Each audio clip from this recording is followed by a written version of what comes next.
धुळे तालुक्यातील शिरूड येथे शिवनेरी बहुउद्देशीय संस्था धुळे यांच्या वतीने शिरूड जिल्हा परिषद गटाचे नेते बापूसाहेब ॲडव्होकेट बी.डी. पाटील यांच्या मार्गदर्शनाखाली मकर संक्रांतीच्या पावन पर्वानिमित्त हळदी कुंकू कार्यक्रमाचे आयोजन करण्यात आले होते। हा कार्यक्रम इंदिरानगर शिरूड येथे उत्साहात संपन्न झाला।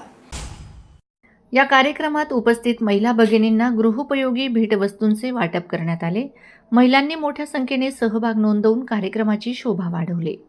कार्यक्रमात शिवनेरी बहुउद्देशीय संस्थेचे अध्यक्ष बापूसाहेब ॲडव्होकेट बी.डी. पाटील, देवकामाई उन्नती महिला मंडळाच्या उपाध्यक्ष प्राध्यापक यू.बी. पाटील मॅडम, शिरूड ग्रामपंचायतीचे माजी उपसरपंच योगेश काळे, ग्रामपंचायत सदस्य राजू चव्हाण, शिरूड येथील ज्येष्ठ नागरिक मिस्त्री सर, शिक्षक सी.ए. पाटील, संदीप मराठे, जयदीप लवखे मराठे यांच्यासह महिला भगिनी मोठ्या संख्येने उपस्थित होत्या।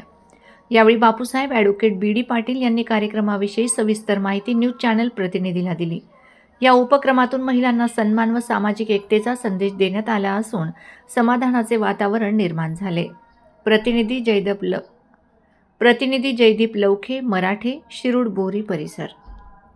मकर संक्रांतीचं औचित्य साधून आज रोजी महिलांमध्ये हळदी कुंकूचा कार्यक्रम आणि तिळगुळ देणे आणि एक प्रेमाची भेट म्हणून एक भेटवस्तू देणे असा कार्यक्रम शिवनेरी बहुउद्देशीय योजनामार्फत आपण आयोजित केलेला होता।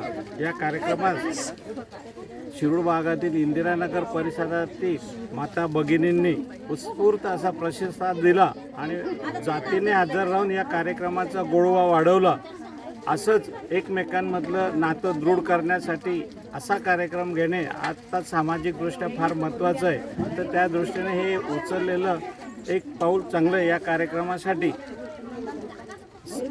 धामणगाव हायस्कूलच्या मुख्याध्यापिका उज्ज्वला पाटील, तसेच शिक्षक वृंद, आपल्या या परिसरातील ग्रामपंचायत सदस्य योगेश काळे, तसंच दुसरे सदस्य राजूभाऊ चव्हाण, आबा खैरनार, भैया खैरनार, सुरेश काळे, भीमराव काळे आणि सगळ्या भगिनी इथं उपस्थित आहेत। तर त्यांचं एक या कार्यक्रमाला आल्याबद्दल त्यांचं अभिनंदन करतो आणि त्यांना पुनश्च एकदा शुभेच्छा देतो।